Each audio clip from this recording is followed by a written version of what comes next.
Shabbat Shalom. Good morning, good afternoon, good evening, depending on where you are.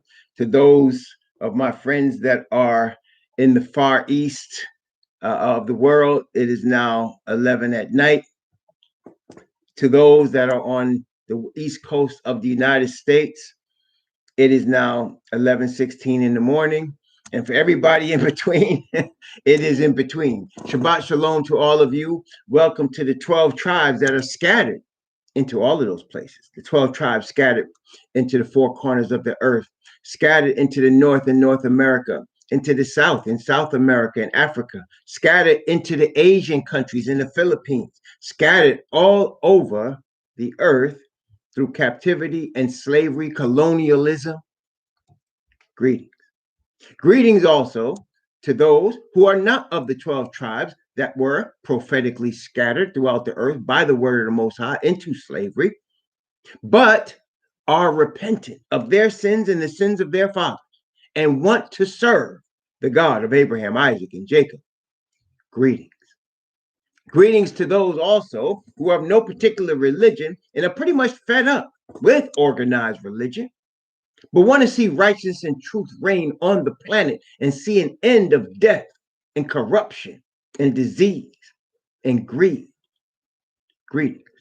Blessings to those who are working in the healthcare field, in hospitals, nursing homes, and in people's homes of the elderly, trying to comfort those that are weak, those that are sick, trying to save lives, even oftentimes at the peril of their own. Blessings to them. Blessings to those that seek to keep this dirty planet clean for our sake and picking up garbage. Blessings. Blessings to those also who make deliveries. Unsung heroes who deliver food, goods, and services to us in all types of weather for very little pay. Greetings and blessings. Extra blessings, double blessings to those who are dedicating their lives to deliver little boys, little girls, babies, men and women from sex slave operations. People who have been duped, who have been tricked, who have been kidnapped, whose situations were such that they've been persuaded even to be a part of whoredom and harlotry and pornography and even worse, child pornography. Curses to those who support such dirt on the planet. Finally, blessings to those who are seeking to help those that don't have a roof over their head.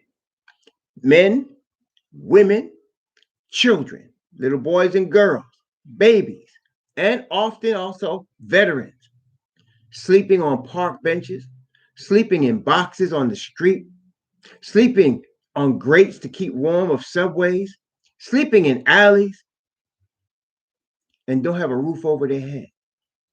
Blessings, double blessings to those that are helping such ones. 500,000 of those individuals exist in the United States alone. We're not even talking about the millions worldwide in that situation.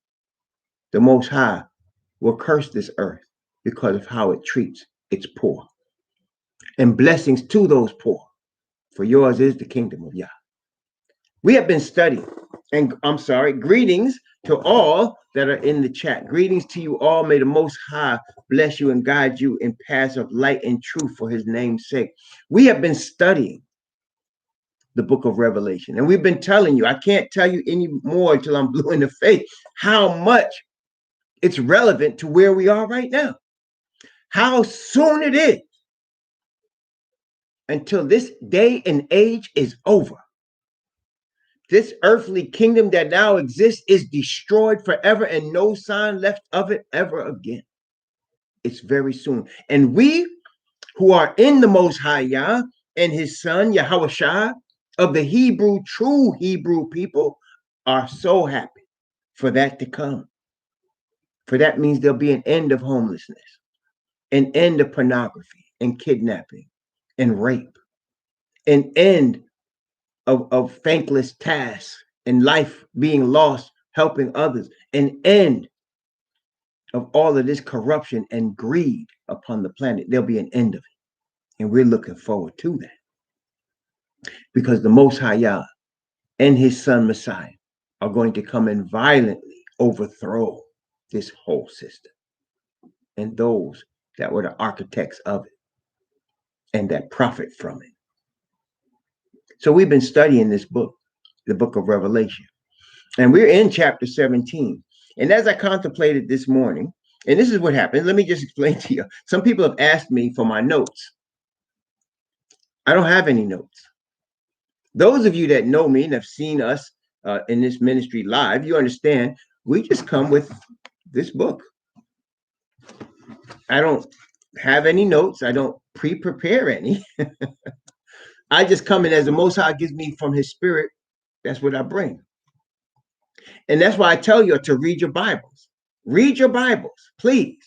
Because I've read it through, and that's what he does. He brings back to my mind the scriptures. There's no way I can remember all the scriptures from Genesis to Revelation verbatim. I don't have that kind of mind. I'm not, I don't have that total recall. But the Spirit of the Father will bring to my mind the things from his word that he wants me to share. And I trust him to do that because it's not me, it's him. Okay?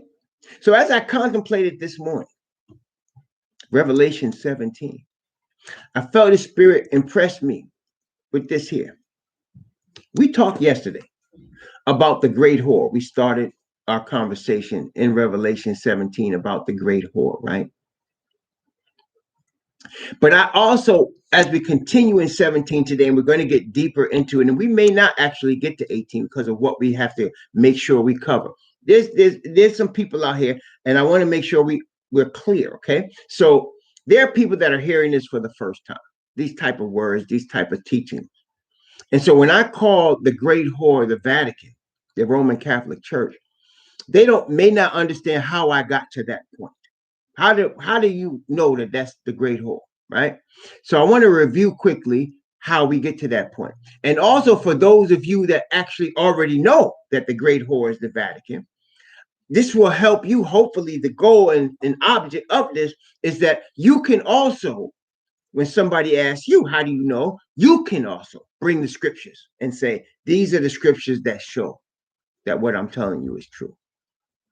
Okay, so you got people that are hearing it for the first time, and then you got people that are like the Bereans. They're going to study the scriptures, right, to see if those things are so. You understand? So let's look first. Let's review some things that bring us to that conclusion. Now, the main book we're going to look at for this is Daniel. Daniel is the one that the Most High used to bring out this truth in the clearest and most forceful form. Now, being a prophet, and let's understand based on even what we have studied in the book of Revelation, what you understand when we study the book of Revelation so far, those of you that have been with us from the beginning of these studies, what you have seen is we start off basically what? 7 churches, right?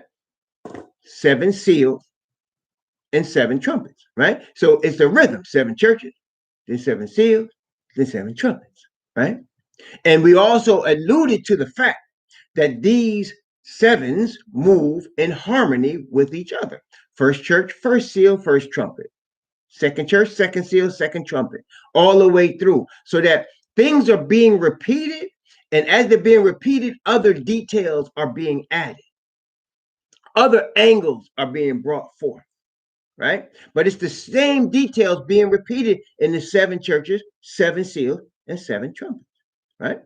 So there's there's a rhythm to it, so that if you're looking, trying to understand that, that's going to help you understand that these are all together there in a rhythm, right? So the Most High, in this way, as he's talking to this prophet Yachanan called John through the angel, what he's saying is, I'm going to show you this again, but I'm going to give you more details. And then I'm going to show it to you again, and I'm going to give you more detail. All the prophets are like that. Not exactly like 7s, the way Revelation puts it together, but the Most High repeats to his prophets things and gives them more detail. Daniel is such a case. And so when we're going to look at Daniel to understand the great whore, we're going to see things that were repeated. And that's, I bring that up because a lot of people don't understand that things are repeated in prophecy. And so they'll look at, like, for example, they might look at the seven churches and think that the seven seals is something altogether different. And they're completely thrown off. And then think the seven trumpets are completely different from all the other stuff and they don't relate to each other. And they're completely thrown off. So that when you're looking at Daniel, you're looking at, we're going to start with Daniel 2, but you must understand what you're seeing in Daniel 2 is repeated in Daniel 7 with additional information. What you see in Daniel 7 is repeated in Daniel 8 with additional information. And that will help you see more clearly what the Most High is telling us through his Hebrew prophet. Okay? So let's go back. So we're talking about the proof that this woman in Revelation 17 is the great whore. Okay, so before we do that, before we go to Daniel, let's stop back at Revelation chapter 13 first. Revelation chapter 13. Revelation chapter 13. So if you recall, the Bible showed us in chapter 7 that the woman was riding a beast. And this beast that she was riding, we saw she was riding it in secret, right? It was in the wilderness. We saw in Revelation 17, he said, he took me in the spirit into the wilderness, and I saw a woman riding a seven-headed beast full of names of blasphemies, right? 7 heads, 10 horns, right? So we saw that this woman is riding the beast secretly. And this beast is described as having 7 heads and 10 horns. All right, we go back to Revelation chapter 17 because we're seeing the same description of the beast there, but there's other aspects to it that we're going to see here. Now let's take a look at this. Especially the good thing is we only need Revelation 13 verses 1 and 2 to see this, okay? And that's going to help us as we go back. And Revelation 13 verse 1 and 2. And I stood upon the sand of the sea and saw a beast rise up out of the sea, having 7 heads and 10 horns, and upon his horns 10 crowns, and upon his heads the name of blasphemy. And the beast which I saw was like unto a leopard, and his feet were as the feet of a bear, and his mouth as the mouth of a lion. And the dragon gave him his power and his seat and great authority. So we see a beast with 7 heads and 10 horns. We see a beast that's made up of parts of 3 different animals, a lion, a leopard, and a bear. Okay? And we see a beast that's made up of different animals that has 10 horns and that has 7 heads and is controlled by the dragon. The dragon gave it power and seat and great authority. Okay? These are things that it says it right there. Okay? Now let's go back to Daniel chapter 2. Remember those things as we continue now, because they're going to be important as we now. We're in Daniel chapter 2. So in Daniel 2, King Nebuchadnezzar of Babylon had taken over Jerusalem. He had taken the kingdom of Judah. He had destroyed Jerusalem and the temple. He had taken with him, he had killed a lot of the inhabitants of Jerusalem. A lot of the inhabitants fled into Egypt, and he had taken captive a lot of people from Jerusalem. Among the captives was Daniel and 2 of his Hebrew brothers, Hananiah and Mishael, and Shadrach. Well, Hananiah, Mishael, and Azariah, 3 of his Hebrew brothers. There were multiple people, but these were 3 that hung together. These 4 brothers with Daniel. These 3 brothers with Daniel. So now they were in Babylon, and they were being trained in the language and the culture of the Babylonians. They were being colonized. Okay? They were being trained in the language and culture of the Babylonians. They were being taught the Babylonian ways of eating and drinking. They were being taught, in fact, they were given new names, Babylonian names. Daniel's name was changed to Belteshazzar, right? And it says, and Hananiah's name was changed to Shadrach. Mishael's name was changed to Medrach. And then Azariah's name was changed to Abednego, right? So you had Hananiah, Mishael, Azariah, and their names were changed to Shadrach, Meshach, and Abednego. Okay, so they were being colonized and they were being brought into a new system as captives. So that shows you that colonization and captivity is not new. Now, the difference between those Hebrews and the Hebrews that have been colonized and brought into captivity today is that Daniel and his friends knew who they were. They knew that they were the seed of Abraham, Isaac, and Jacob. They knew their history in terms of how Abraham, Isaac, and Jacob became Israel. Israel was in captivity in Egypt, was delivered, brought to the land, and they knew their history of who they were. They even knew who their real names were. Their names were changed, but they knew what their real names were. Daniel knew his name was Daniel. Hananiah knew his name was Hananiah. Mishael and Azariah, all they knew what their real names were. Babylonians could change their names, but it wouldn't take from the fact that they were born free people in a land they knew where they came from. They knew their history. They knew who their parents were. They knew what their name was. The difference between them and the people that are Israelites today is the Israelites today don't know who they are. They don't know their history. They have forgotten their language and their names. Their names were changed and their history wiped out. And they have been given a new Babylonian history with white Christianity, and they don't even know where they came from. They only know that they were captured from West Africa, but they don't know who they are. You ask somebody and they say, well, I'm Dominican. No, you're not Dominican. You're a Hebrew. You just don't realize because you were taught that you were colonized from the Spaniards that you are Dominican and that you are from an island called Hispaniola. You say, I'm Haitian. I'm from Port-au-Prince. No, you're a Hebrew. You just don't remember or don't know that you were taken from West Africa in chains and your name was changed. And the French took you and gave you a new name and a new language. So you don't remember who you are. You don't even know how you got to West Africa. And it's the same with the Cubans, the Jamaicans, the Puerto Ricans.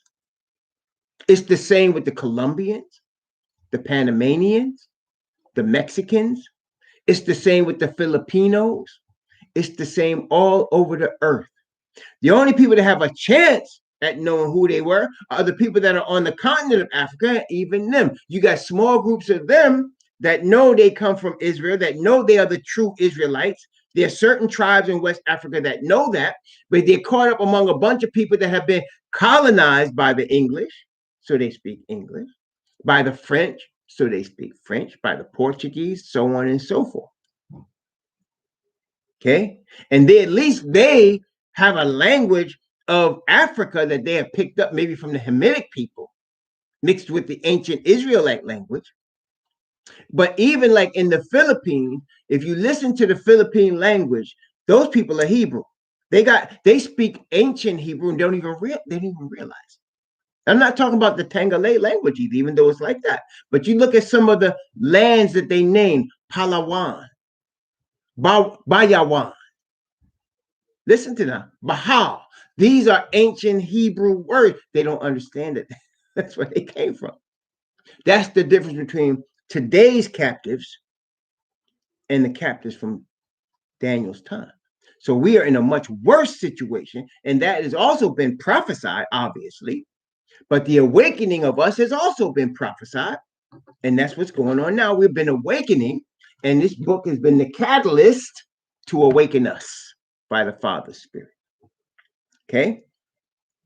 So here, Daniel and his friends are in captivity.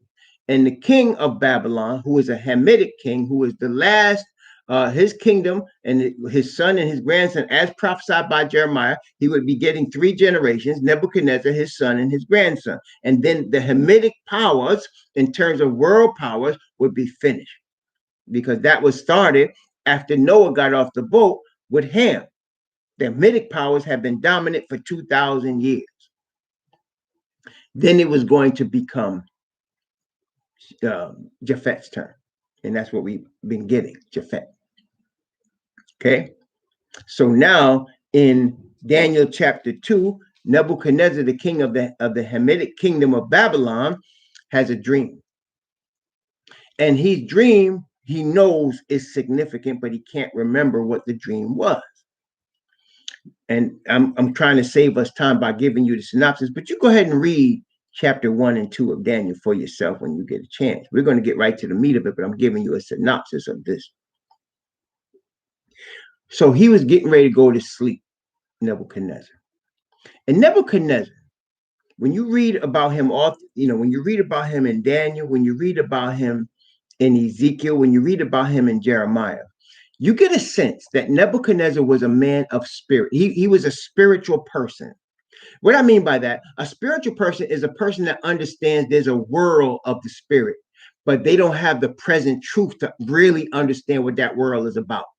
There's a lot of people like that on earth. Like they don't take heed that there's a Christianity or a Muslim or Islam. They know there's a spiritual battle behind the scenes, that there's spirits in the earth. They don't know, everything truth about those spirits, that there's evil ones and there's holy ones, and the holy ones are, by a covenant. They don't understand those details, but they know Nebuchadnezzar was such a one. And so people like that, generally what they do, and they're seeking for truth in these spirits, they will listen to everybody. So he had magicians and soothsayers and astrologers, around him, and he was following all of that. And then he was also interested in the Hebrews' God and their spirit. Okay, he was very interested in all of that, and so he was a spiritual person. And being such a one, he was getting ready to go to sleep, and he was trying to think about the future. And he was thinking, what is going to happen in the future? That's what he was thinking.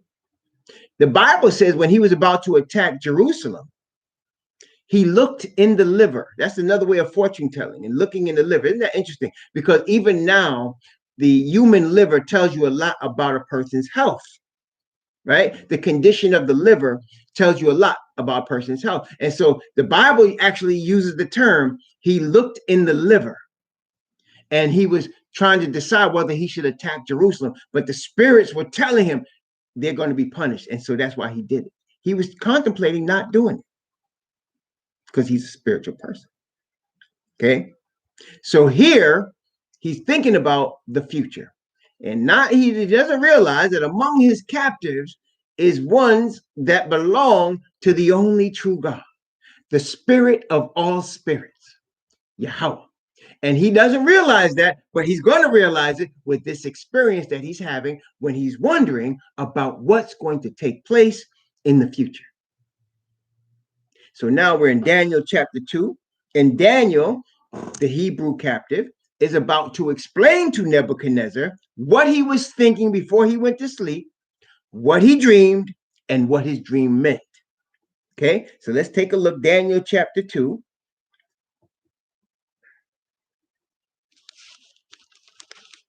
First, he bears witness about the Most High to Nebuchadnezzar. Notice what he says.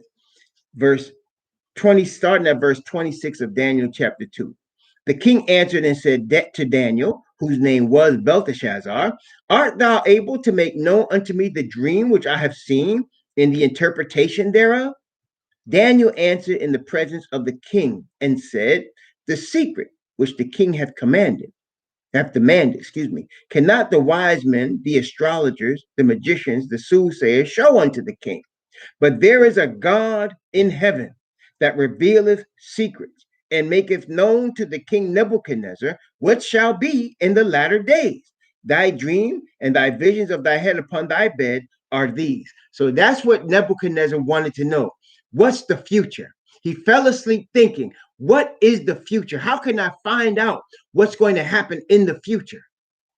And he said, There's a God in heaven that reveals his secrets, and he's going to make known to you, king, what's going to happen in the future.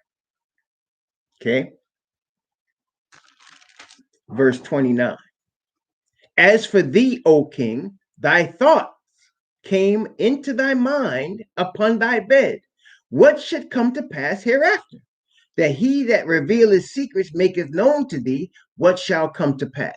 So the Most High is telling Daniel to tell Nebuchadnezzar, king, right before you fell asleep, this is what you was thinking. Can you imagine? You had a dream. It happened to, I know it's happened to me. I had a dream and I can't remember the dream. I had a dream and I can't remember the dream. Maybe some days later or weeks later or months later, something will happen and say, oh, I dreamt about that. But that moment, I can't remember the dream, right? So here's somebody tell me, last night before you fell asleep, this is what you ate, this is what you drank, this is what you said, this is what you was thinking, and this is what you dreamt. He said, thy thoughts came into thy mind upon thy bed, what should come to pass hereafter? That's what he was thinking. Okay? And so now, verse 30. So he's now, he's already got Nebuchadnezzar's full attention. Okay, he's got his full, this is the most powerful man on the planet, Nebuchadnezzar. With a look, you're put to death. Okay, and with a look, you're blessed beyond riches. He's the most powerful man on planet Earth. See, that's what I'm saying. This is the last powerful Hamitic king of this stature. Okay, you have many Hamitic kings after Nebuchadnezzar, especially in the continent we call Africa. Many, Mali kingdom, Ghanaian kingdom, many kingdoms. Okay, in Egyptian kings, Nefertiti, and all of those. You got lots of them, but there was none like this one, the most powerful of all the kingdoms. Whether you're Japhet, whether you're Shem, whether you're Ham, Nebuchadnezzar ruled you. Okay, that's how powerful he was. So you got this man's full attention, Daniel. Right? So now he's up. Now he's into it. Right? Now Daniel has to, at this moment, he has to do something that many teachers today fail to do. And in failing to do this thing, they end up leaving the truth. That's how important it is. What am I talking about? At all times, when you have somebody's attention and you're about to bear witness to the truth, you have to make sure, as a teacher, and understand that you tell them, you let them know it's not you, it's the Father. That this is never about me or any teacher, always for the Father. It's his honor and his glory. And through the Father, from Messiah. You have to make people understand that, because Nebuchadnezzar is typical in that if you don't make him understand that, and even if Daniel did, his first reaction is to worship the messenger. That's his first reaction. Oh, Daniel, you're a god. You have to let him know off the bat. No, brother. It's about a God in heaven that reveals his secrets. The God of the Hebrews has sent me to talk to you. But it's his honor, it's his glory, it's his instruction I'm giving. Remember when the Gentile man came and asked for Peter to come in, or Kepha to come into his house, Cornelius, the first thing he did was bow to Peter. And the first thing Peter did was to stand up. I myself also am a man. In other words, don't bow to me. I'm not the Most High. I was sent here by him, but I'm not him. John, the Revelator, on 2 occasions, was so overwhelmed by the things he was shown, he bowed to the angel. And the angel on both occasions, see thou do it not. I'm the fellow servant of thy brethren, the prophets. Worship Yahweh. For the testimony of Yahweh Shah is the spirit of prophecy. Never But what end up happening in today's society, I'll take YouTube as an example. People get 1,000, 2,000, 10,000, 100,000 subscribers, and all of a sudden it's all about them. Really. And they become lost while they're teaching you the word. That's why Paul said, I keep my body under subjection and check myself lest I teach to others and I myself become a castaway. We can never take honor and glory for the truth that we are being told to share, because the truth did not come, like we're not the originators of this truth. We don't have in ourselves the power to convict you. If you're feeling conviction, it's coming from the third heaven, from the most holy place of the heavenly sanctuary. If you're feeling conviction and you want to follow truth, it's coming through Messiah from Father. And messengers of angels are being brought to you to bring you to truth. So Daniel here is going to make this move because he has to, right? Of course, Nebuchadnezzar being the most powerful man on earth, he's not into that. He think he a god. And so he's going to give Daniel that honor, even though Daniel's warning him. Okay, so here you go. But as for me, right, this secret is not revealed to me for any wisdom that I have more than any living, but for their sakes that shall make known the interpretation to the king, that thou mightest know the thoughts of thy heart. You understand? So he said, notice he said, for their sake. Who is the there he's talking about? That's the people of the latter days, you and me. He said, but for their sakes, I'm going to make known this. Most High is going to cause you to make known this dream to you, because it's about the latter days. And again, I told you all yesterday, when they talk about latter days, start with us, because this is where we live. We're in the latter days. We are the latter days. We are the children of Daniel's people. Okay. Now he's going to show him the dream. Verse 31. Thou, O king, sawest, and behold, a great image.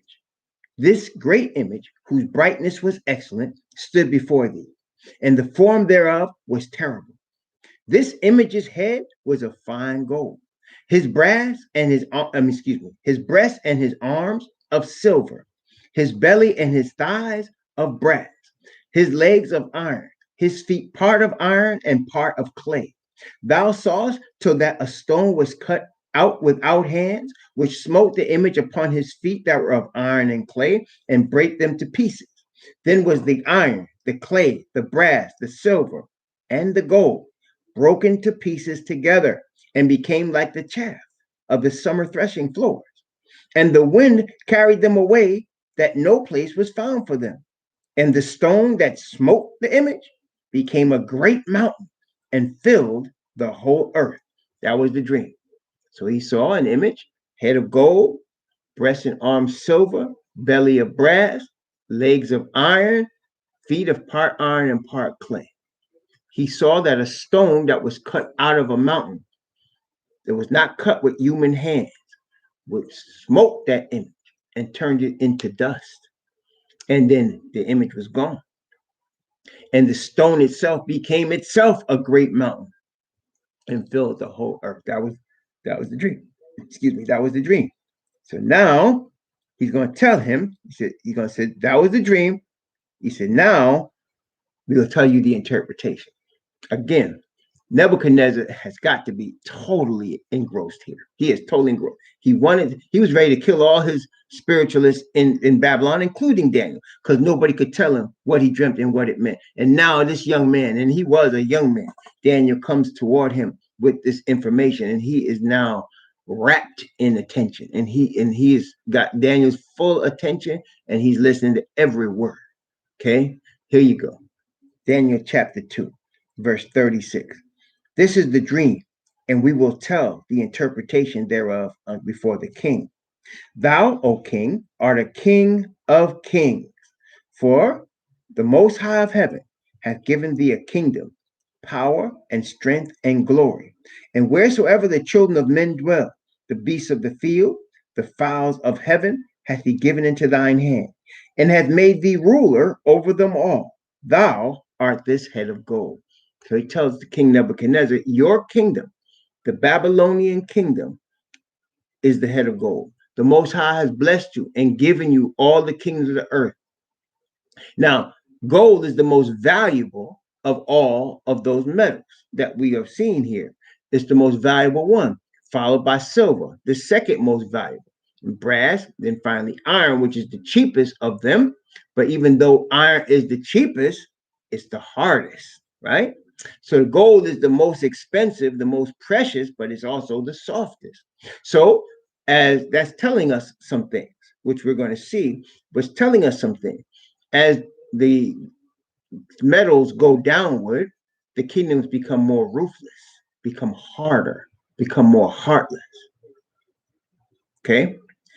The gold represents the most valuable kingdom because the Babylonians, the Hamitic kingdoms, like I said, they were into knowledge. They got puffed up. They did. They started thinking they were gods. They did. And that's why their kingdoms fell. But they were into knowledge so that a Joseph can come among them and they would recognize that blessing. Okay? A Daniel can come among them and they would recognize the spiritual blessing that he brought.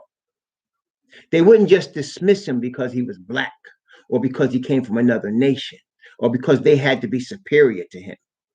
They understood the blessing in that knowledge he brought to them. You understand? That's why they were the head of gold.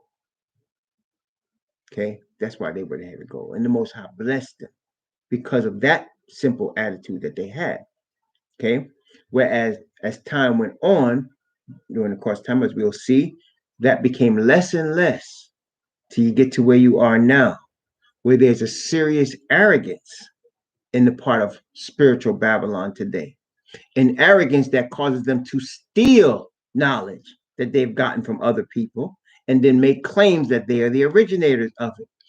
And not an information that they cause colonization, but they cause it by ruthlessness, they cause it by death, by destruction, and they'll kill men, women, and children to colonize for profit. This is where we at today, in contrast to where Nebuchadnezzar was, all right, and everybody else in between. Okay, let's continue. Daniel chapter 2,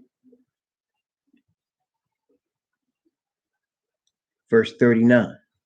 And after thee shall arise another kingdom inferior to thee, and another third kingdom of brass, which shall bear rule over all the earth.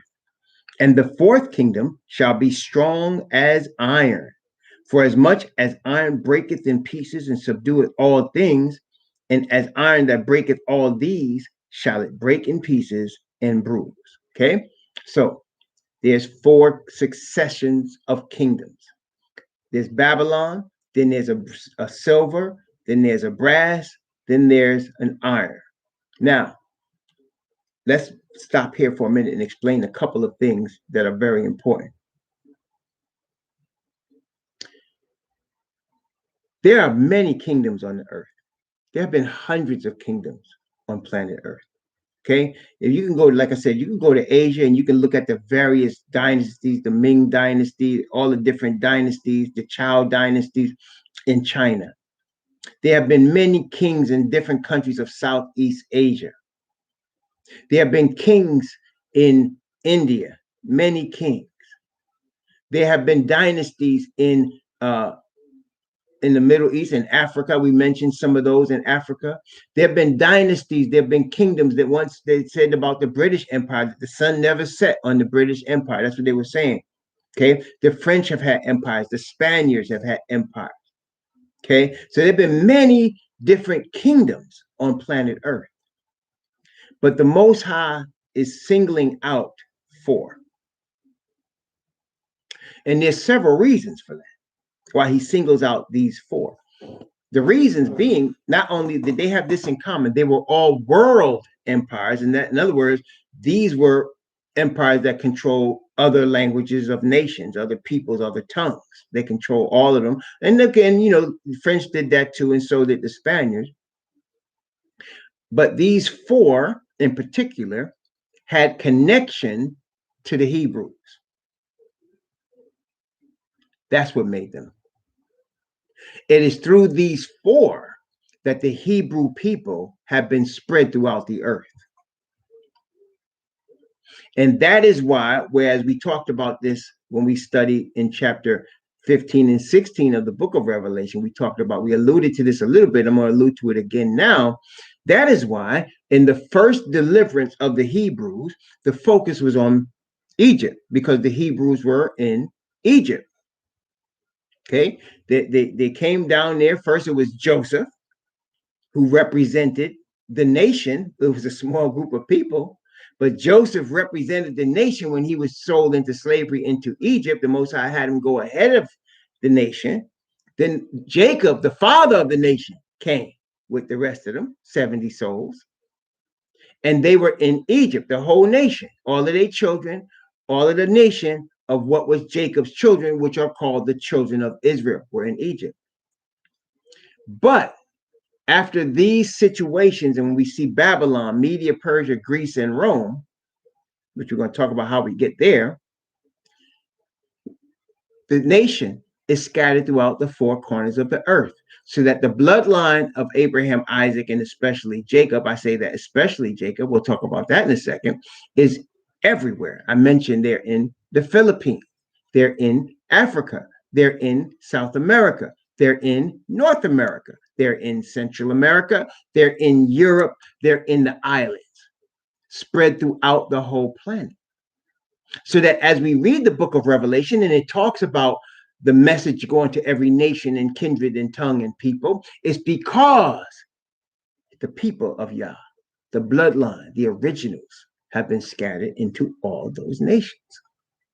And they were scattered by these four powers. Okay, in fact, let's just take another quick look as we're looking at this in Zechariah.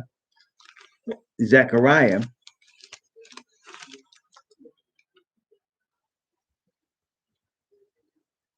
I'm going to start at in chapter 1. Sorry, Zechariah chapter 1. I'm going to start at verse 14. Zechariah chapter 1 from verse 14. I'm going to read down to verse 21. Zechariah chapter 1 from verse 14 to verse 21. So the angel that communed with me said unto me, Cry thou, saying, Thus saith Yahweh of hosts, I am jealous for Jerusalem and for Zion with a great jealousy. And I am very sore displeased with the heathen that are at ease. For I was but a little displeased, and they helped forward the affliction. Therefore, thus saith Yahweh, I am returned to Jerusalem with mercies.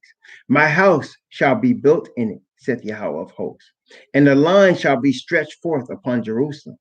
Cry yet, saying, Thus saith Yahweh of hosts, my cities through prosperity shall yet be spread abroad, and Yahweh shall yet comfort Zion, and shall yet choose Jerusalem. Then lifted I up my eyes, and saw, and behold, four horns, that is, horns of power, four powers, four horns. And I said unto the angel that talked with me, What be these? And he answered, These are the horns which have scattered Judah, Israel, and Jerusalem. These four powers scattered Judah, Israel, and Jerusalem. See, that's what makes them distinct from all the empires, the other empires of the earth. These four primarily are responsible for the scattering of Judah, Israel, and Jerusalem. Okay? And Yahweh answered me, and Yahweh showed me four carpenters. Then said I, What come these to do? And he spake, saying, These are the horns which have scattered Judah, so that no man did lift up his head, but these are come to fray them, to cast out the horns of the Gentiles, which lifted up their horn over the land of Judah, to scatter it. So, of course, the four powers that scattered Yah's chosen are going to be destroyed. Okay, that's going to happen. And that also we saw here in Daniel chapter 2. And let's go back to Daniel 2. So now you understand why he would have chose these four above all the rest of the ones of the earth. He chose these four because these four are primarily responsible for scattering his people into the four corners of the earth through slavery. Okay, so now Daniel chapter 2. Daniel chapter 2, let's go back.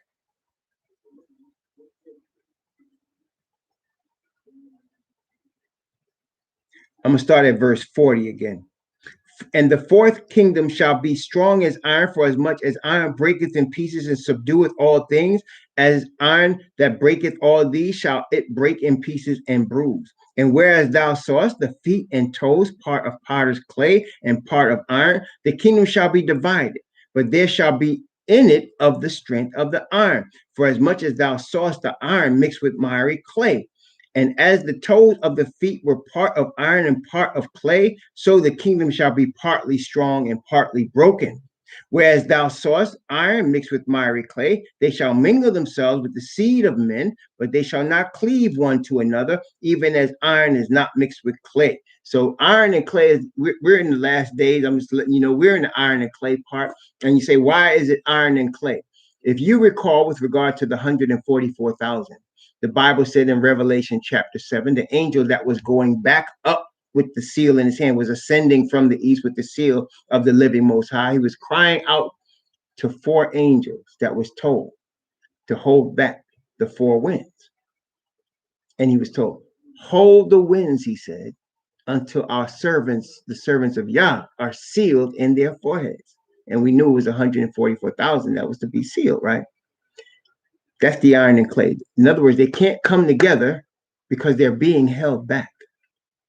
And they're being held back for the sake of the chosen ones of Yah in these last days.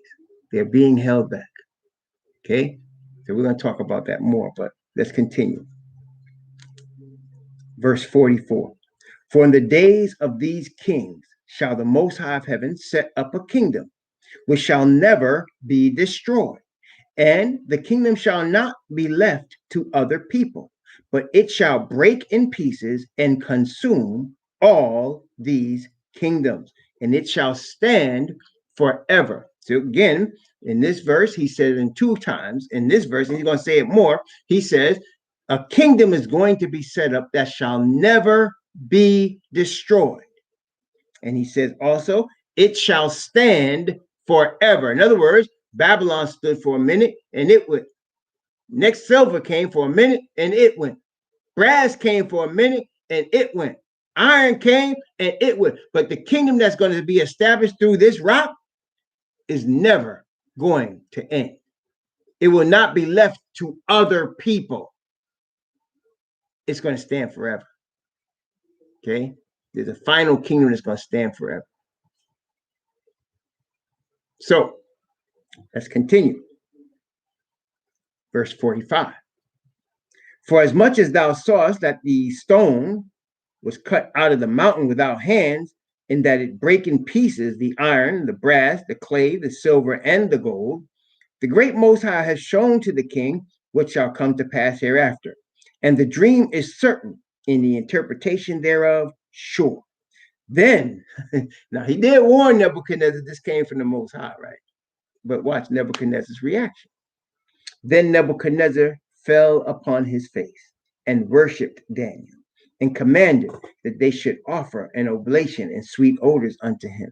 The king answered unto Daniel and said, of a truth it is that your Most High is a Most High, a God of gods, and a Lord of kings, and a revealer of secrets, seeing that thou couldst reveal this secret.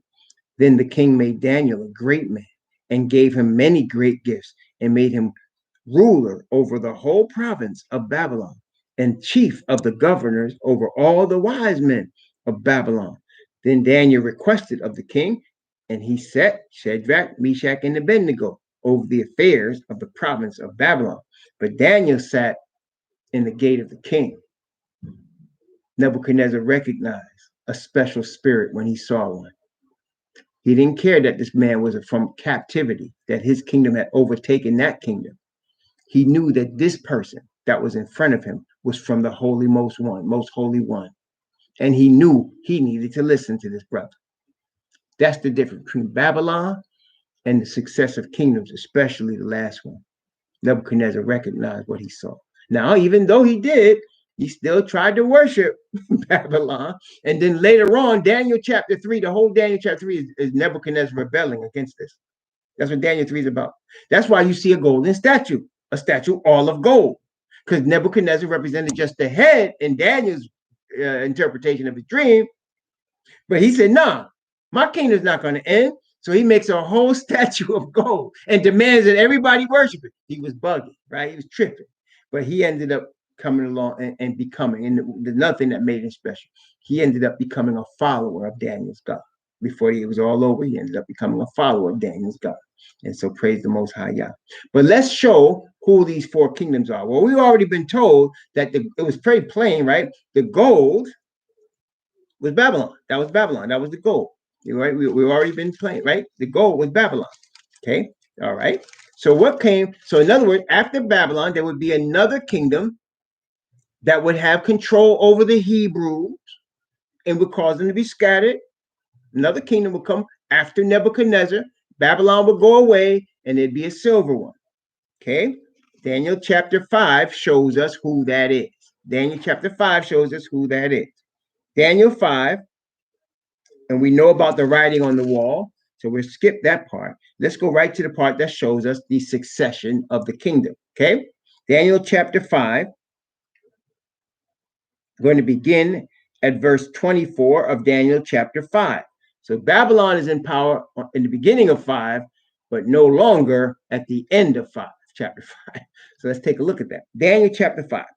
Then was part of the hand sent from him, and this writing was written, verse 25 of Daniel chapter 5. And this is the writing that was written: Mene, Mene, Tekel, Upharsin. And this is the interpretation of the thing. Watch now. Mene, Yah hath numbered thy kingdom and finished it. In other words, Babylon is fallen. Tekel, thou art weighed in the balances and found wanting. Peres, thy kingdom is divided and given to the Medes and the Persians.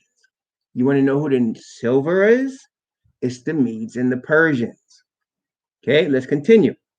Then commanded Belshazzar, and they clothed Daniel with scarlet and put a chain of gold about his neck and made a proclamation concerning him that he should be the third ruler in the kingdom. And in that night was Belshazzar, the king of the Chaldeans, slain. And Darius the Median took the kingdom, being about 62 years old. So now the Medes and Persians are the silver. They take over from Babylon.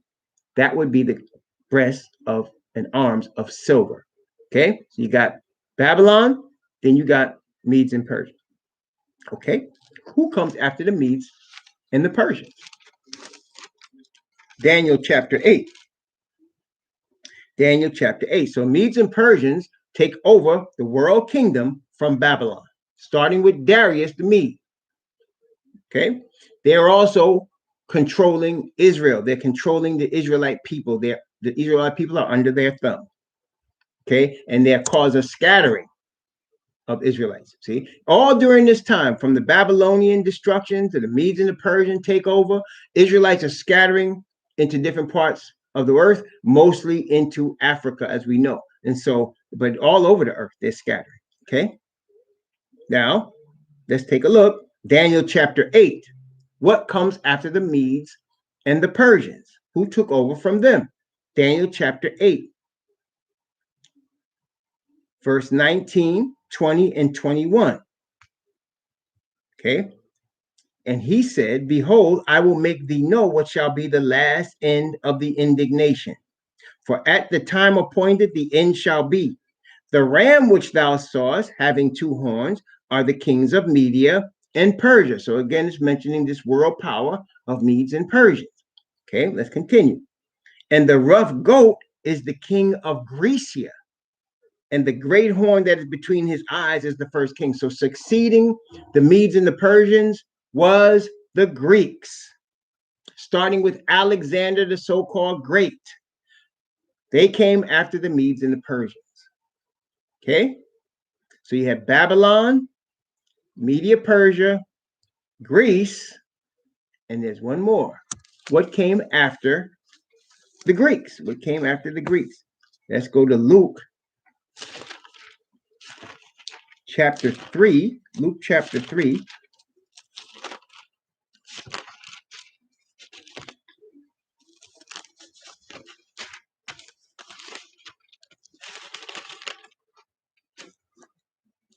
Actually, I'm going to start at Luke chapter 2. Luke chapter 2.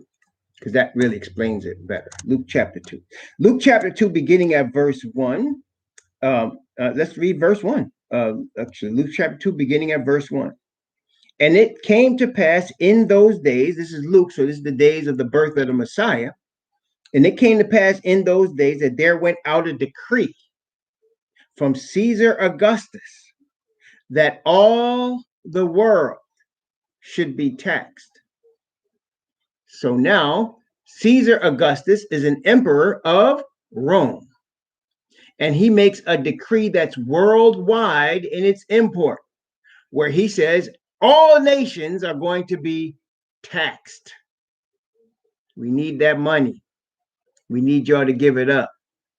For that to be able to be brought to pass, for Caesar Augustus to be able to make such a decree and bring it to pass, he's a world leader.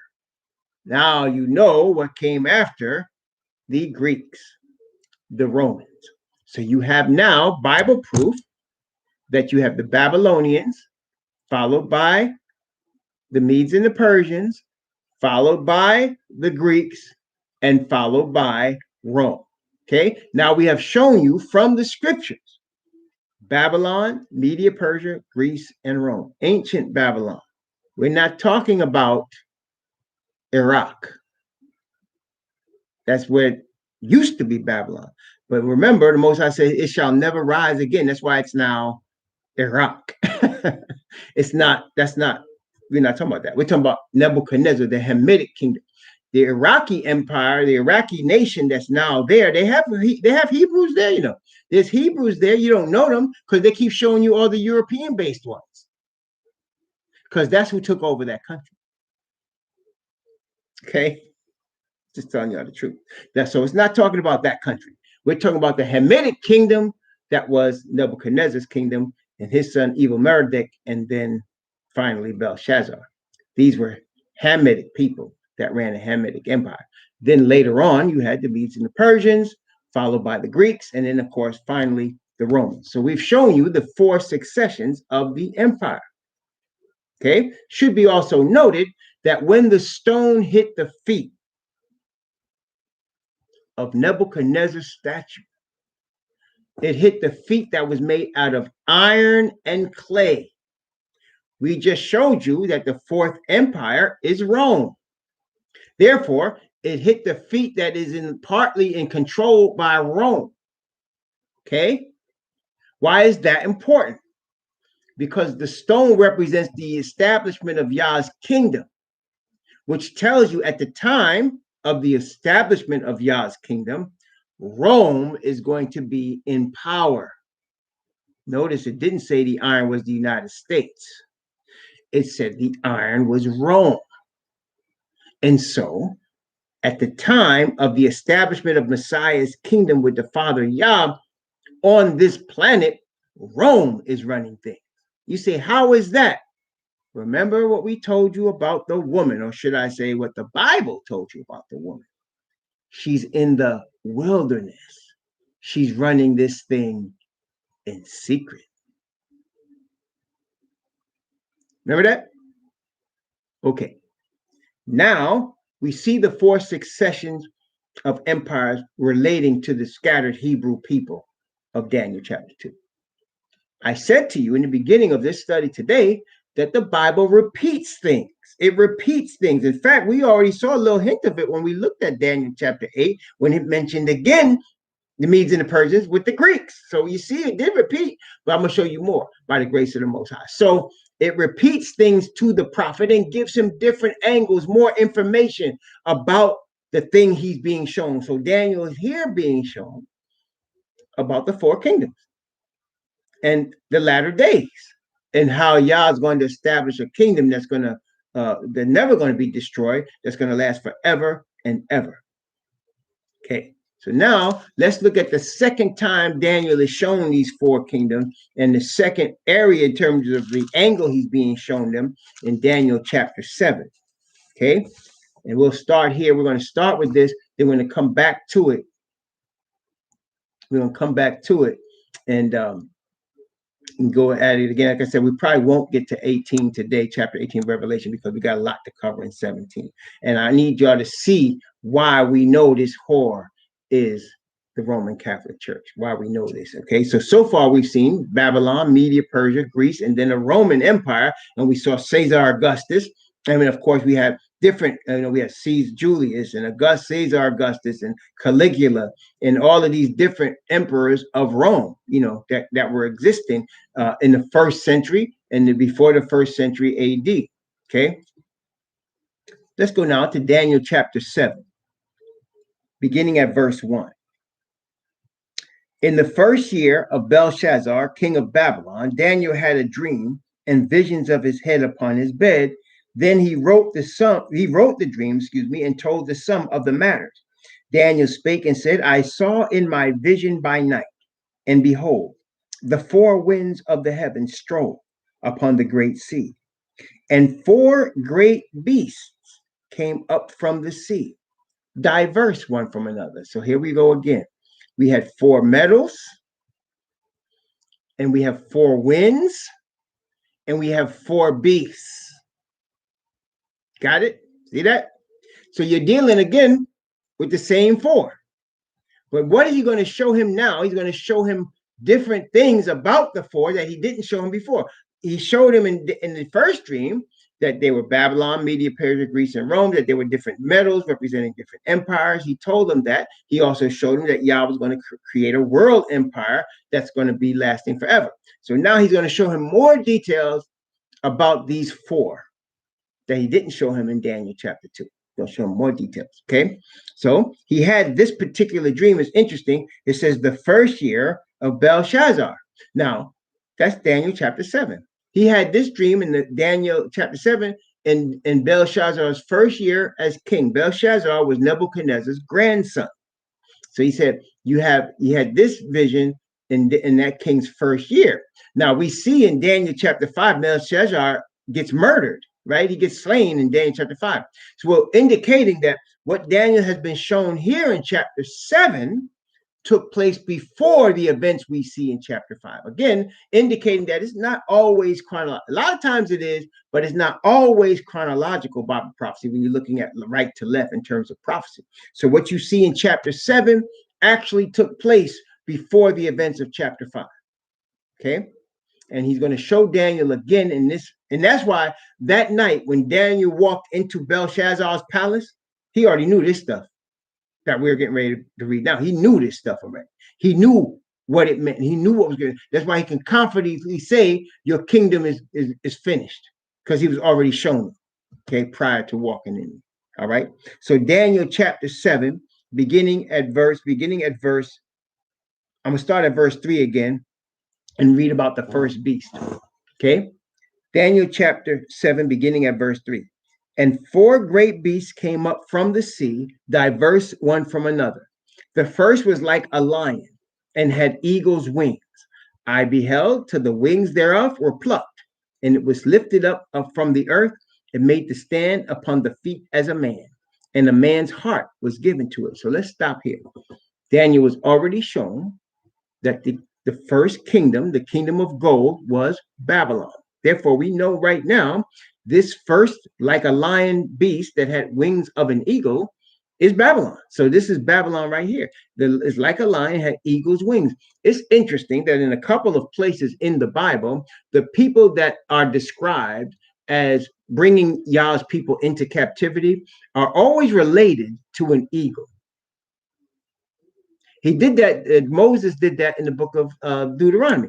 He said, a nation from afar is going to come and take you like with eagle's wings. So he's telling you that one of the signs of the nations that have Hebrews that are responsible for their captivity is somehow related to eagles and also Babylon.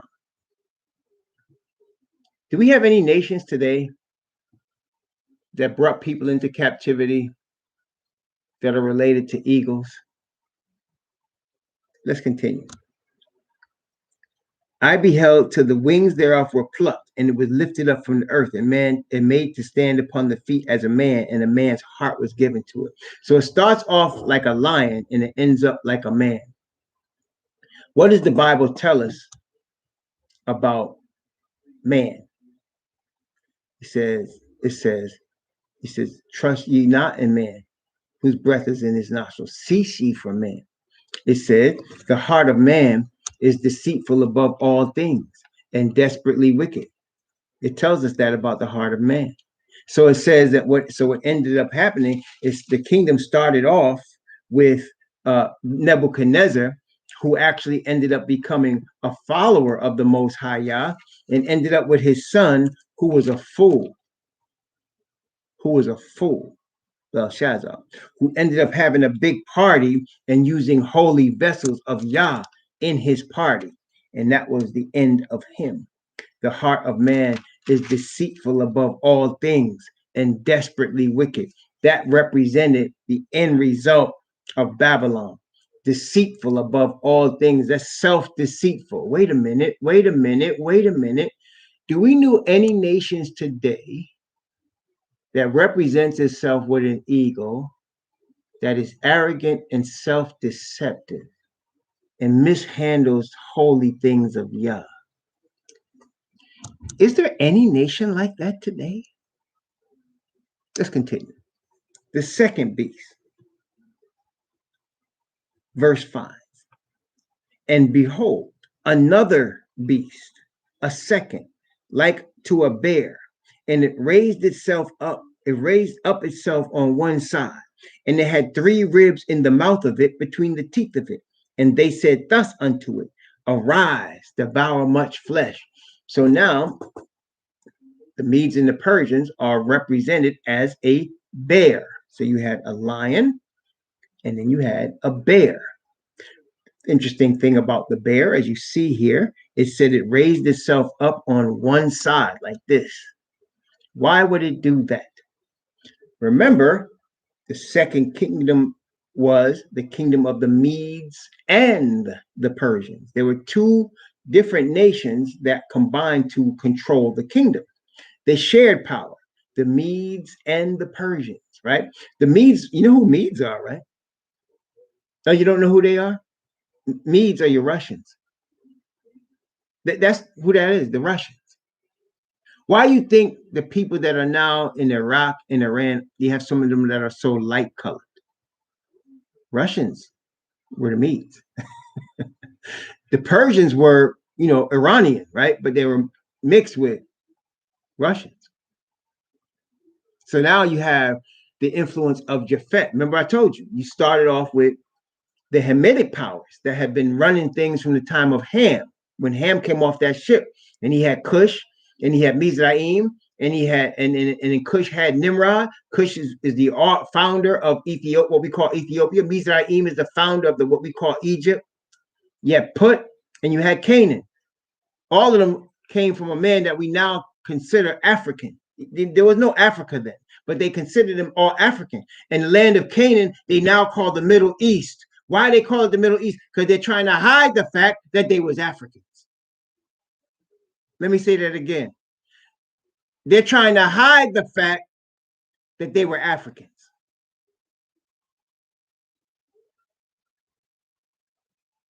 For the same reason they blew off the noses and lips of all of those great architectural wonders in Egypt, because they were hiding the fact that they were Africans.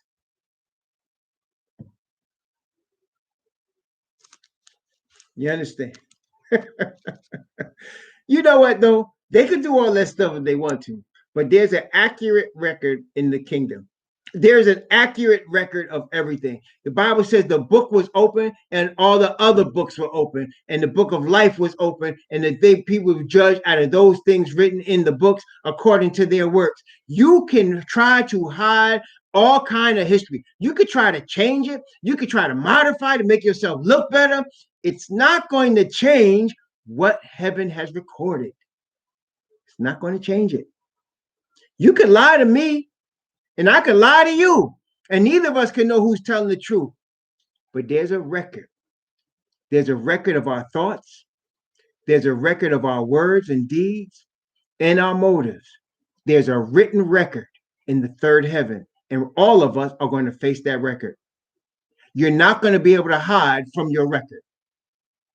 That is why James says, if somebody errs from the truth and one convert him, let him know that you not only saved a soul from death, and this is what got me when I first read it when I was 15, that you not even saved a soul from death, but you're hiding a multitude of sins. That's what caught me. I remember reading it and I said, what, hide my sins? Something's going to hide my sins? Because even at 15, I know I was a little rascal into all kind of garbage. I knew it. And I said, wait, you mean there's something that can hide my sins? Yes. Praise Yah. You understand? There's people that think this stuff can be hidden from man. There's nothing that's hidden from the Most High. And the angels, they actually do have total recall. They actually can remember accurately every thought you ever had. You understand? They can remember perfectly every deed, every word you spoke. They know how many hairs are in your head. They know how many times your heart beats without having to take your pulse.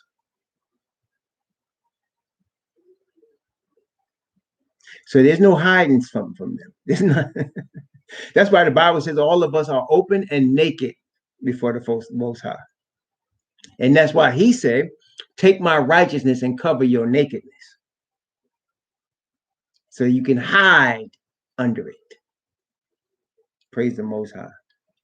So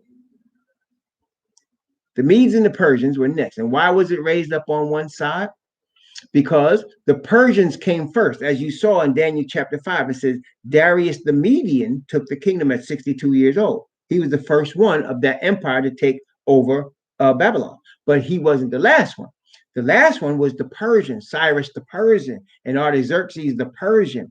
And the Persians were greater and richer, far richer than the Medes. That's why the higher part was raised up on one side. The most ruthless and militaristic ones was the Medes. The Russians didn't play. They still don't play. But the ones that were richer, that were smarter, more strategic, and owned more land were the Persians.